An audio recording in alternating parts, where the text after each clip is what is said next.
Episode 67 don't read. 1 घंटे बाद अवधेश अपने स्टडी रूम में बैठा था।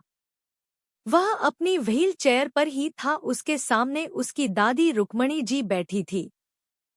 जहां अवधेश के चेहरे के एक्सप्रेशन से कुछ समझ नहीं आ रहा था कि वो क्या करना चाहता है, वहीं दूसरी तरफ रुक्मिणी जी किसी भूखी शेरनी की तरह थी, जो अवधेश पर झपटा मारने के लिए तैयार बैठी थी।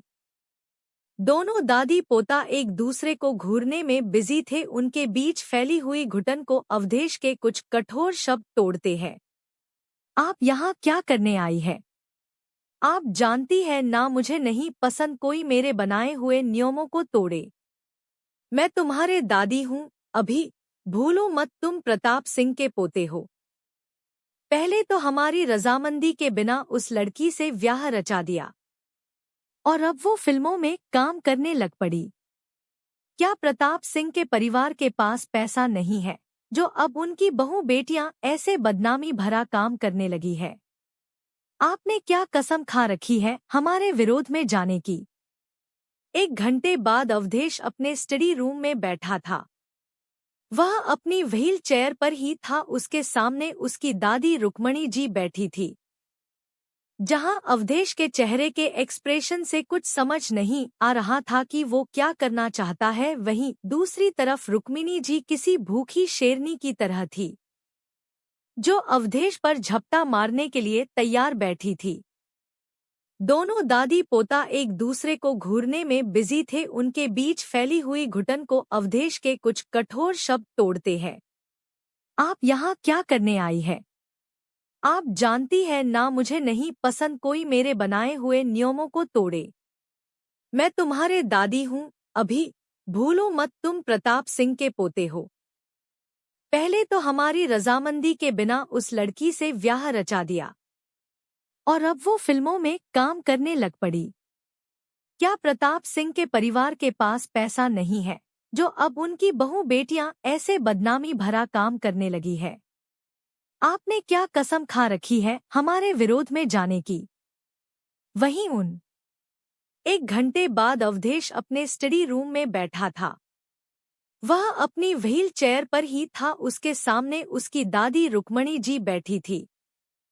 जहां अवधेश के चेहरे के एक्सप्रेशन से कुछ समझ नहीं आ रहा था कि वो क्या करना चाहता है, वहीं दूसरी तरफ रुक्मिणी जी किसी भूखी शेरनी की तरह थी, जो अवधेश पर झपटा मारने के लिए तैयार बैठी थी।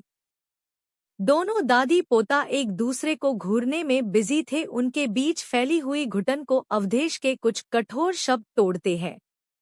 आप यहाँ क्या करने आई है? आप जानती है ना, मुझे नहीं पसंद कोई मेरे बनाए हुए नियमों को तोड़े। मैं तुम्हारे दादी हूँ, अभी भूलो मत तुम प्रताप सिंह के पोते हो।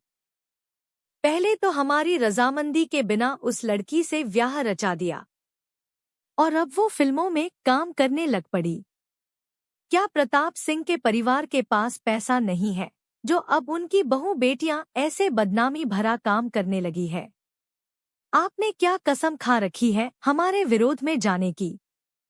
वहीं 1 घंटे बाद अवधेश अपने स्टडी रूम में बैठा था। वह अपनी व्हील चेयर पर ही था। उसके सामने उसकी दादी रुक्मणी जी बैठी थी। जहां अवधेश के चेहरे के एक्सप्रेशन से कुछ समझ नहीं आ रहा था कि वो क्या करना चाहता है, वहीं दूसरी तरफ रुक्मिणी जी किसी भूखी शेरनी की तरह थी, जो अवधेश पर झपटा मारने के लिए तैयार बैठी थी। दोनों दादी पोता एक दूसरे को घूरने में बिजी थे। उनके बीच फैली हुई घुटन को अवधेश के कुछ कठोर शब्द तोड़ते हैं। आप यहाँ क्या करने आई है? आप जानती है ना, मुझे नहीं पसंद कोई मेरे बनाए हुए नियमों को तोड़े। मैं तुम्हारे दादी हूँ, अभी भूलो मत तुम प्रताप सिंह के पोते हो। पहले तो हमारी रजामंदी के बिना उस लड़की से ब्याह रचा दिया और अब वो फिल्मों में काम करने लग पड़ी। क्या प्रताप सिंह के परिवार के पास पैसा नहीं है जो अब उनकी बहू बेटियां ऐसे बदनामी भरा काम करने लगी है? आपने क्या कसम खा रखी है हमारे विरोध में जाने की? 1 घंटे बाद अवधेश अपने स्टडी रूम में बैठा था। वह अपनी व्हील चेयर पर ही था। उसके सामने उसकी दादी रुक्मणी जी बैठी थी। जहां अवधेश के चेहरे के एक्सप्रेशन से कुछ समझ नहीं आ रहा था कि वो क्या करना चाहता है, वहीं दूसरी तरफ रुक्मिणी जी किसी भूखी शेरनी की तरह थी, जो अवधेश पर झपटा मारने के लिए तैयार बैठी थी। दोनों दादी पोता एक दूसरे को घूरने में बिजी थे। उनके बीच फैली हुई घुटन को अवधेश के कुछ कठोर शब्द तोड़ते हैं। आप यहाँ क्या करने आई है? आप जानती है ना, मुझे नहीं पसंद कोई मेरे बनाए हुए नियमों को तोड़े। मैं तुम्हारे दादी हूँ, अभी भूलो मत तुम प्रताप सिंह के पोते हो। पहले तो हमारी रजामंदी के बिना उस लड़की से ब्याह रचा दिया और अब वो फिल्मों में काम करने लग पड़ी।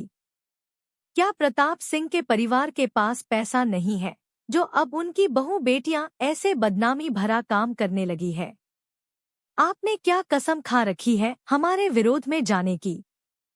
वही 1 घंटे बाद अवधेश अपने स्टडी रूम में बैठा था। वह अपनी व्हील चेयर पर ही था। उसके सामने उसकी दादी रुक्मणी जी बैठी थी। जहां अवधेश के चेहरे के एक्सप्रेशन से कुछ समझ नहीं आ रहा था कि वो क्या करना चाहता है, वहीं दूसरी तरफ रुक्मिणी जी किसी भूखी शेरनी की तरह थी, जो अवधेश पर झपटा मारने के लिए तैयार बैठी थी।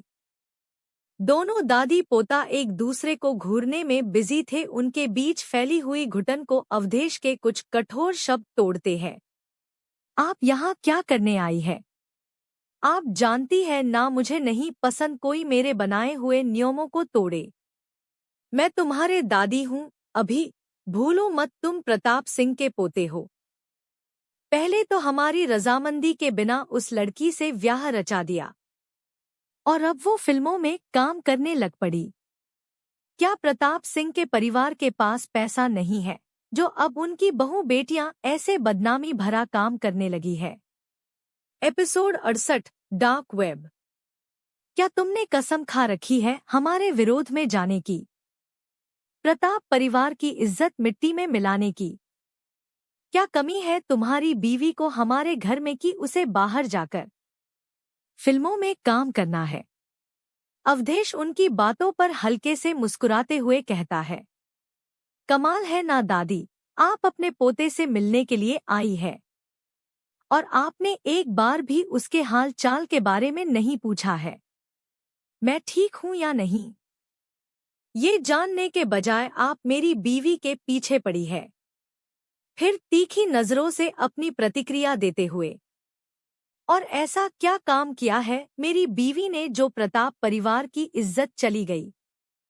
बात रही उसके फिल्म में काम करने की, तो विहान भी 5 सालों से फिल्मी दुनिया में है, तब आपकी इज्जत कहीं नहीं गई, तो मेरी बीवी के काम करने से कैसे चली जाएगी? शरद एक्सप्रेशन लेस आवाज किसी को भी कंपाने के लिए काफी थी। उसकी उस कल की आई लड़की के लिए हमसे बहस कर रहे हैं। हम तो कभी उस मुसीबत को यहाँ लेकर नहीं आना चाहते थे। आप, अच्छा होता हमने उस दिन ये शादी ही नहीं होने दी होती। आज ये दिन तो नहीं देखने को मिलता।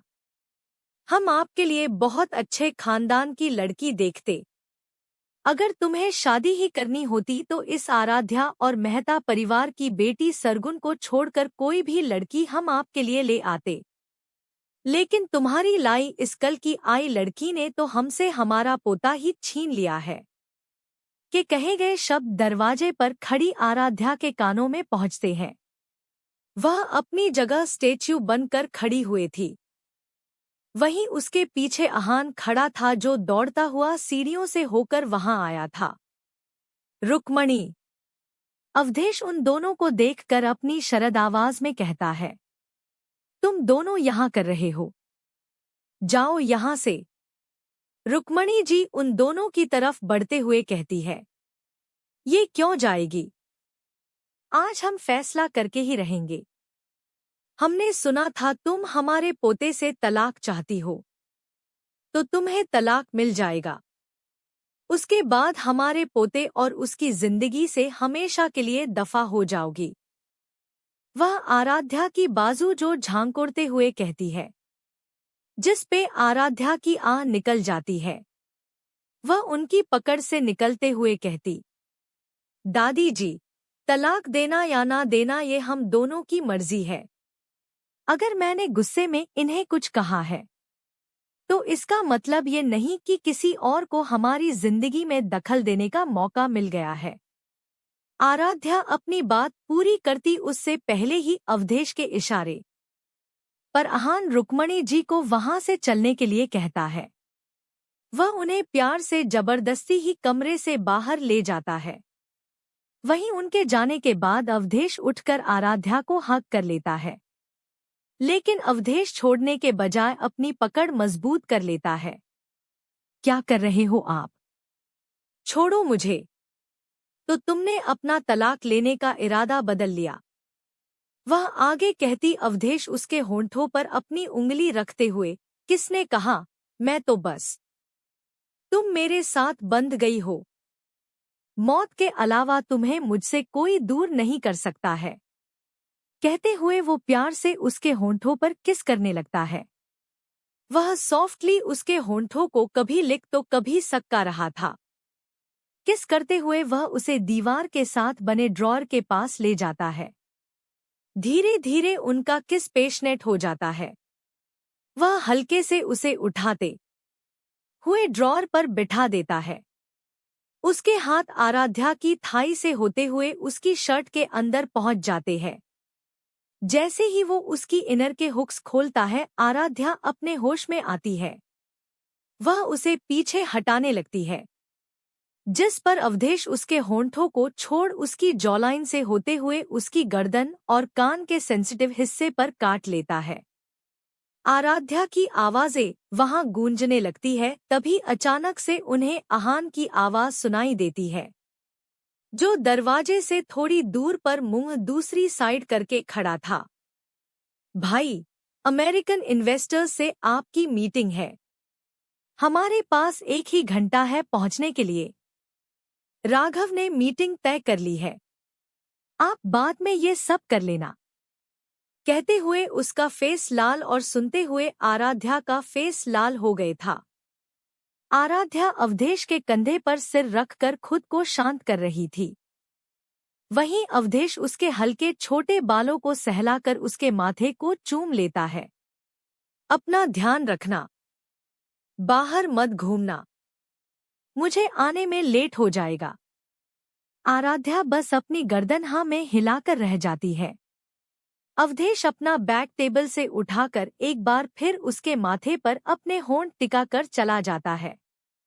वहीं आराध्या भी अपने रूम के चली जाती है।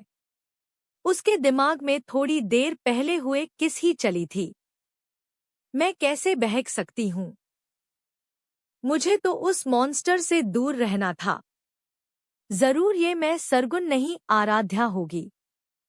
ये शरीर तो उसका है, ये दिल भी उसका है, इसलिए ये उस मॉन्स्टर की तरफ अट्रैक्ट हो रहा है। आज ये किस एक्सेप्ट कर रहा है, कल को तो से डॉट भी। ओह गॉड, कुछ भी हो मुझे यहाँ से निकलना होगा। मॉन्स्टर की दादी तो आराध्या और मुझे, सरगुन, दोनों को ही खास पसंद नहीं करती है। मैं यहाँ से कैसे निकलूं? कौन मेरी मदद करेगा? सोचते सोचते आराध्या कमरे के इधर उधर चक्कर काट रही थी। उसके जहन में अनिकेत आकाश सौम्या का ही नाम आ रहा था। तभी एक और नाम उसके दिमाग में आता है, जो था सरगुन के पर्सनल बॉडीगार्ड, जो उसके रियल फादर ने उसकी प्रोटेक्शन के लिए रखे हुए थे।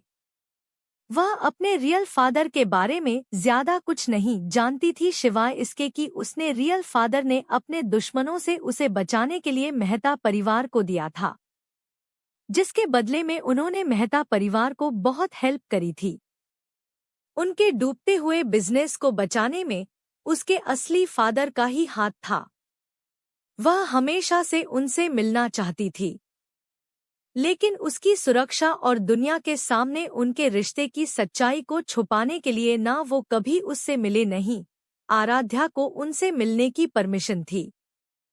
उसके फादर के अरेंज किए हुए बॉडीगार्ड थे, आनंद, रामकृष्ण और प्रकृति।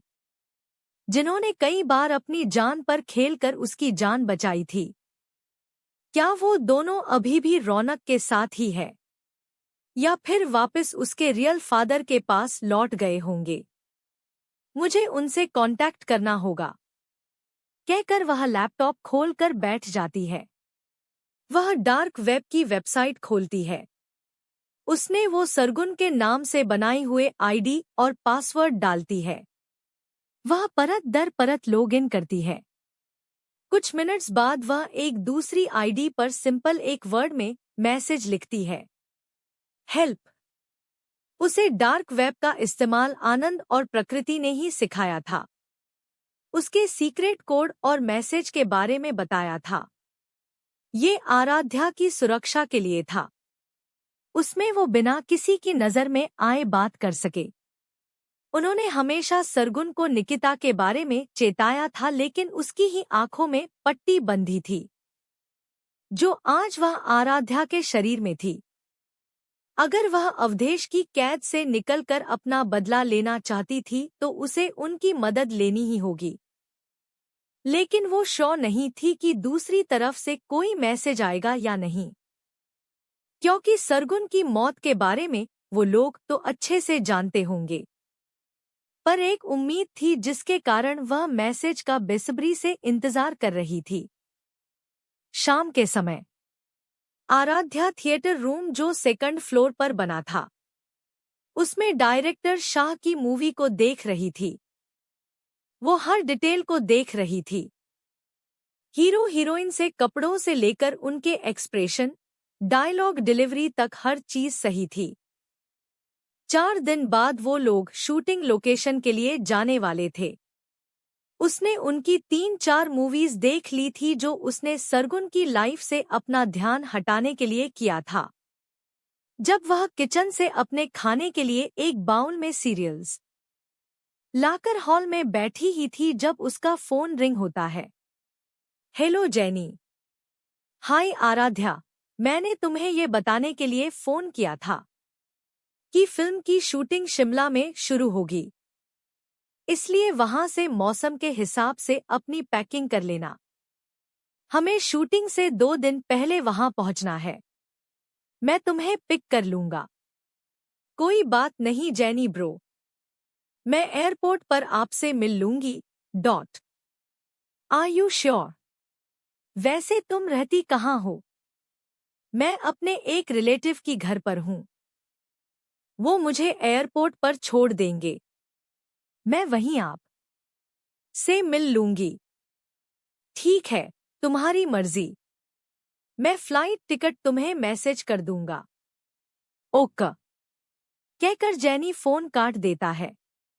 आराध्या के पास सर्दियों के कपड़े कम ही थे।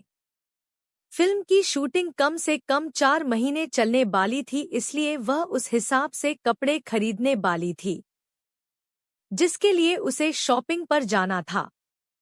वह अभी कुछ ही कपड़े खरीदने वाली थी, क्योंकि उसका वार्डरोब कपड़ों से भरा हुआ था जो इंडिया के टॉप डिजाइनर के डिजाइन किए हुए थे। वह उन्हें अपने साथ नहीं ले जा सकती थी, इसलिए वह सौम्या और अपनी दोनों दोस्त हीर और नायरा के साथ जाने का डिसाइड करती है। फाइनली 4 महीने तो मैं इस मॉन्स्टर से दूर रहूंगी। यही मौका है। आराध्या के मन में जी फीलिंग्स पनप रही है वो भी खत्म हो जाएगी। ऐसा उसे लगता है कि शरीर आराध्या का है तो फीलिंग्स भी आराध्या की ही होगी। पर क्या सच में ऐसा है? आपको क्या लगता है? अवधेश के लिए फीलिंग्स किसके मन में है? आराध्या के शरीर में? Episode 69 I am going to spend time with my wife. Awadhesh अपने ऑफिस में बैठे हुए कुछ फाइल्स को चेक कर रहा था। उसके सामने तकरीबन 20 से अधिक फाइल्स रखी हुई थी। सुबह अमेरिकन इन्वेस्टर्स से मीटिंग तकरीबन 3 घंटे तक चली थी। उसके बाद भी उसके सामने ढेर सारी फाइल्स सॉल्व करने के लिए पड़ी हुई थी, इसलिए उसने राघव को भी अमेरिकन ब्रांच से बुलवा लिया था। वह अपनी फाइल्स के ढेर में ही दबा हुआ था जब उसका फोन रिंग होने लगता है। वह एक बार अपनी रिस्ट वॉच पर टाइम देखता है, फिर बिना किसी इंटरेस्ट से फोन उठाता है तो दूसरी तरफ से एक चीयरफुल आवाज आती है। हेलो बिग ब्रो, आप कैसे हो? अभी तक तो ठीक था, अब शायद नहीं रहूंगा। अवधेश एक फाइल में करेक्शन करते हुए कहता है। मतलब? अवधेश गहरी सांस छोड़कर अपना पेन टेबल पर रख हेड चेयर से अपने सिर टिकाते हुए कहता है। मतलब ये कि अगर तुम्हारे पास कोई इम्पोर्टेंट काम नहीं है बताने के लिए तो मेरा टाइम वेस्ट मत करो। अरे बिग ब्रो, आप तो नाराज हो गए। मैं तो ये कहना चाहता था कि सिली 3-4 दिन बाद शूटिंग के लिए जा रही है, तो मैं ये कह रहा था कि आपको उसके साथ टाइम स्पेंड करना चाहिए, उसे हर पल अपने साथ रखना चाहिए, तभी तो वो आपके प्यार में पड़ेगी। इस बार विहान की बात सुनकर अवधेश का माथा ठनकता है। अवधेश की इतनी सी बात पर विहान एक्साइटेड होकर कहता है, तुम सही कह रहे हो। देखा बिग ब्रो, मैं आपका सबसे अच्छा भाई हूँ। आहान और अंकुश तो किसी काम के नहीं है। विहान और ज्यादा अपनी तारीफ करता उससे पहले ही अवधेश अपना फोन काट देता है। उसे विहान की बात सही तो लग रही थी। अगर वो आराध्या के साथ ज्यादा वक्त बिताएगा तभी तो उसके मन में फीलिंग्स डेवलप होगी, नहीं तो वो फिर उनके बीच में डाइवोर्स मांगने लग जाएगी। वह जाना तो घर चाहता था लेकिन लंच के बाद बोर्ड ऑफ डायरेक्टर की मीटिंग थी जिसमें नए प्रोजेक्ट्स के लिए वोटिंग होनी थी। वहीं उसके बाद उसे एक फार्मा कंपनी से भी मीटिंग करनी थी। उसके आज के दिन का शेड्यूल बहुत ज्यादा टाइट था। वो चाहकर भी टाइम नहीं निकाल पा रहा था। अवधेश अपने बालों को मसाज करने लगता है। थोड़ी देर बाद राघव उसे अगली मीटिंग के लिए बुलाने आता है। इसी तरह अवधेश का पूरा दिन बीत जाता है। वह शाम के समय घर लौटता है तो आराध्या हॉल में ही मिल जाती है। वह एक नज़र उसे देखता है तो दूसरी तरफ फाइल से भरे बैग को। आज उसे लग रहा था कि उनका इतना बड़ा बिजनेस नहीं होता तो वो भी शायद नॉर्मल लोगों की तरह अपनी लाइफ जी सकता था। वह आराध्या की देखते हुए कहता है। आराध्या उससे कुछ पूछती उससे पहले ही वह स्टडी रूम की तरफ चला जाता है। वह फ्रेश होकर कंफर्टेबल कपड़े पहनकर एक बार फिर काम करने लग जाता है। जब उसके फोन पर अलेक्स की कॉल आती है। मुझसे थोड़ी देर बाद स्टडी रूम में आकर मिलो। वह सीधा मुद्दे की बात पर आते हुए कहता है। बॉस, कोई मैडम की इन्फॉर्मेशन निकलवा रहा है। पता चला कौन है वो और कितनी इन्फॉर्मेशन वो आराध्या की जानते हैं। अवधेश अपनी शरद आवाज में कहता है। बॉस, वो मैडम की इन्फॉर्मेशन डेटाबेस के हिसाब से रौनक मेहता निकाल रहा है। उन्हें अभी तक ज्यादा कुछ पता नहीं चला है, शिवाय उनके कॉलेज और पेरेंट्स के अलावा। बाकी जैसा आपने कहा था आपके या आपके परिवार के साथ उनके रिश्ते के बारे में किसी को पता नहीं चलेगा। अलेक्स उसे एश्योर करते हुए कहता है। मुझे तुमसे यही उम्मीद है एलेक्स। मेहता परिवार पर नजर रखो। मुझे सरगुन मेहता के बारे में सारी जानकारी चाहिए। वो उनके लिए ट्रम्प कार्ड की तरह है। कुछ सोचते हुए कहता है, जिस पर अलेक्स उसे काम होने का आश्वासन देते हुए फोन काट देता है। अवधेश। अलेक्स की फोन कॉल अवधेश को गहरी सोच में डाल देती है। वहीं आराध्या थोड़ी देर बाद स्टडी रूम में आ जाती है। वह जाकर सोफे पर बैठ जाती है। जब अवधेश अपनी सोच से बाहर नहीं निकलता है तो आराध्या एक पेन उसकी तरफ मारते हुए कहती है। आपने मुझे यहाँ क्यों बुलाया है? अवधेश उसे एक नज़र देखकर सोफे से उठकर उसके पास बैठ जाता है। तुम कल मेरे साथ ऑफिस जा रही हो। किस खुशी में? हम दोनों हस्बैंड वाइफ हैं। मैं तुम्हें पसंद करता हूँ, पर तुम नहीं। इसलिए मैंने डिसाइड किया है अब से तुम 24 घंटे मेरे साथ रहोगी। उसकी बेतुकी बातें सुनकर आराध्या उसे घूरते हुए कहती है, तुम्हारा दिमाग तो ठीक है ना? मैं 4 दिन बाद शूटिंग के लिए जा रही हूँ। मैं कैसे? जिस पर अवधेश उसे एक छोटी सी स्माइल देकर कहता है, तो ठीक है 4 दिन मेरे साथ रहो। I want to spend some quality time with my wife. अब अवधेश की बातों से उसका दिमाग खराब होने लगा था, फिर भी वो खुद को शांत रखकर उसे अपना कल का प्लान बता देती है। मैं कल शॉपिंग के लिए रही हूँ। मैंने अपनी फ्रेंड्स को भी बता दिया है। वह उसे टालते हुए कहती हुए है, ठीक है उसके बाद तुम फ्री हो, इसलिए शॉपिंग के बाद राघव तुम्हें ऑफिस ले आएगा। राघव उससे दूर रहने के प्लान पर पानी फेरते हुए कहता है। आराध्या एक बार फिर बहाना बनाने वाली थी जब अवधेश उसे शरद आवाज में कहता है, लेकिन मैं, इट्स माई ऑर्डर। अगर तुम्हें नहीं मानना है तो ठीक है, तुम्हें मैं मूवी वुड में पैर भी नहीं रखने दूंगा। अवधेश की धमकी सुनकर आराध्या पैर पटकती हुई वहां से चली जाती है। रोज सोफे पर सोने वाला अवधेश आज आराध्या के बिना सोए ही उसके साथ सोया था। सुबह का समय। अवधेश ने आराध्या को जल्दी ही जगा दिया था।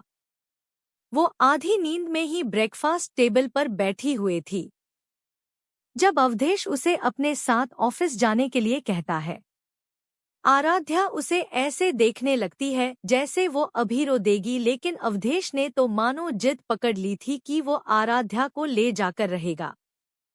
भाई आप इसको अपने साथ नहीं ले जा सकते हैं। आप दोनों की शादी पब्लिक नहीं हुए है। उसकी बात सुनकर अवधेश का गुस्से में मुंह बन जाता है। वह गुस्से में ऑफिस के लिए चले जाता है। वहीं आराध्या उसके जाने के बाद थोड़ी देर हॉल में ही सो जाती है। तकरीबन 9 बजे उठकर वह फ्रेश हो जाती है, जिसके बाद अपने दोस्तों के साथ शॉपिंग के लिए निकल जाती है। वह सब दोपहर में लंच कर रहे थे जब आराध्या का फोन रिंग करने लगता है। उस पर अवधेश के कॉल आ रहे थे जिसे वह जल्दी से कट कर देती है। तभी उसके फोन पर मैसेज आता है, 1 घंटे में घर पहुंचो, नहीं तो मैं वहां आ रहा हूं। जिसे देखकर आराध्या को गुस्सा तो बहुत आ रहा था, पर वह कुछ नहीं कर सकती थी। इसलिए वह उन सब को बाय बोलकर घर के लिए निकल जाती है। वहीं दूसरी तरफ होने वाली मीटिंग को अटेंड कर दोपहर के समय तक घर पहुंच जाता है। उसने अपना सारा काम आहान के सिर पर डाल दिया था। घर पहुंचने पर उसे पता चलता है कि जिसके लिए वो घर आया है वो तो अभी तक अपने दोस्तों के साथ बिजी है, अवधेश मॉर्निंग में। इसलिए वो उसे घर आने के लिए कहता है। वहीं आहान मन ही मन खुद को कोस रहा था। अगर उसने अवधेश को नहीं रोका होता तो इस टाइम तक उसका भाई सारा काम खुद देख रहा होता, पर अब वो अपने सामने पड़ी फाइल्स के ढेर को देख रहा था जिस पर उसे काम करना था। एपिसोड 70 सरगुन। आराध्या शॉपिंग के बाद घर लौट आती है। उसके दोनों हाथों में बैग भरे हुए थे।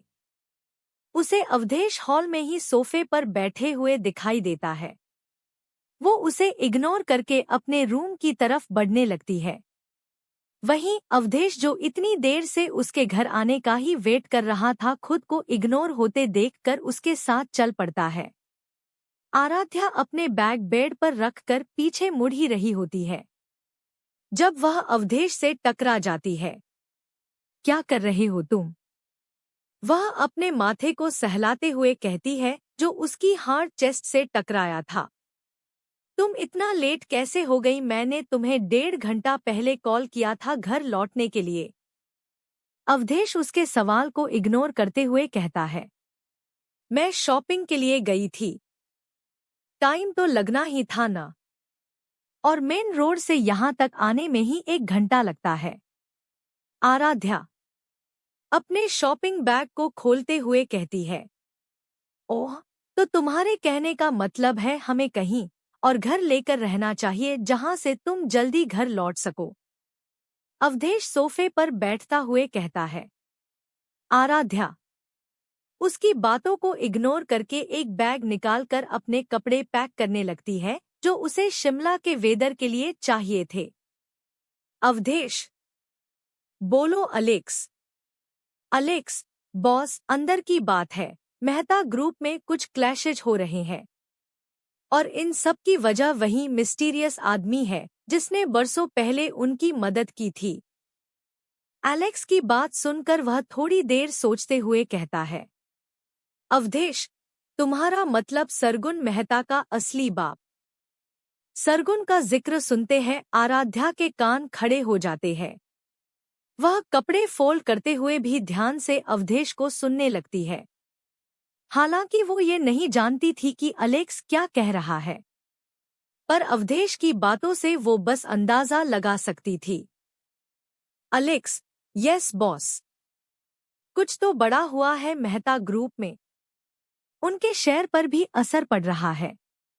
अवधेश गुड जॉब अलेक्स, इस बारे में और पता करो और सरगुन मेहता के बारे में पता करो।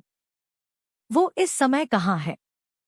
वो हमारे लिए हुक्म का इक्का साबित हो सकती है। कहकर वो फोन काट देता है। वहीं आराध्या अपना काम छोड़कर उसके बगल में बैठ जाती है। तुम किसके बारे में पता करने की कोशिश कर रहे हो? वह जानबूझकर अनजान बनते हुए पूछती है। वह अपनी आईब्रो उठाते हुए कहता है। नहीं बताना है तो मत बताओ।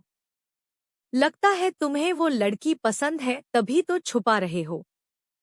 पर अगर तुम कहो तो मैं तुम्हारी मदद कर दूंगी उससे तुम्हारी सेटिंग करवाने की। वह उसे जानबूझकर भड़काते हुए कहती है, जिस पर अवधेश उसे अपनी शरद नजरों से घूरते हुए कहता है। फालतू बातों में अपना दिमाग मत लगाया करो। और मुझे तुम पसंद हो कोई और नहीं। तो फिर ये सरगुन कौन है? तुम इसे क्यों ढूंढ रहे हो? आराध्या कंफ्यूजन भरा फेस बनाकर पूछती है। सरगुन मेहता हमारे दुश्मन और बिजनेस राइवल की एडोप्टेड बेटी है और उसे ढूंढना मेरे लिए जरूरी है। अब अगर तुम्हारे सवाल हो गए हैं तो स्टडी रूम में चलो। वह उसके चबी गालों को पिंच करते हुए कहता है। पर मैं वहां क्या करूंगी? अपनी स्क्रिप्ट ही लेकर आ जाओ। और अभी तुम्हारे सेमेस्टर एग्जाम भी आने वाले हैं, उसका पढ़ लेना। अवधेश ऑर्डर बाली टोन में कहता है, जिस पर आराध्या को मजबूरन उसके साथ जाना पड़ता है। उसने अपने हाथ में कॉलेज की बुक्स पकड़ी हुए थी। वह अवधेश के सामने बाली चेयर पर बैठी हुई थी। कमरे में खामोशी छाई हुई थी। आराध्या एक बार प्रकृति को भेजे हुए मैसेज को देखना चाहती थी, लेकिन अवधेश के वहां होते हुए वो कुछ नहीं कर सकती थी। वह अवधेश की बातों में ही उलझी हुई थी। उसे सरगुन से क्या काम था? अवधेश उसे क्यों ढूंढना चाह रहा था? उसके दिमाग में कई विचार चल रहे थे। एक वजह ये भी थी उसके शूटिंग लोकेशन पर जाने की, ताकि वो प्रकृति और आनंद से कांटेक्ट कर सके। वो इन सब बातों को ही सोच रही थी जब उसकी नज़र सामने बैठे अवधेश पर जाती है, जो इस समय एक ऑनलाइन मीटिंग में बिजी था। उसने अपनी व्हाइट शर्ट के स्लीव्स को कोहनी तक फोल्ड किया हुआ था। काम करते टाइम वह और ज्यादा हैंडसम लग रहा था। वह उसे घूरना शुरू कर देती है। वहीं काफी देर तक उसकी नजरें अवधेश से नहीं हटती है तो अवधेश कैमरा और माइक दोनों को बंद करके आराध्या से कहता है, हैंडसम लग रहा हूं ना? आराध्या में अपनी गर्दन हिला देती है। अवधेश उससे फिर पूछता है, so you want to test me? Aaradhya एक बार फिर गर्दन हिलाने लगती है, पर जैसे ही वो उसके प्रश्न पर गौर करती है तो उसकी आंखें बड़ी हो जाती है।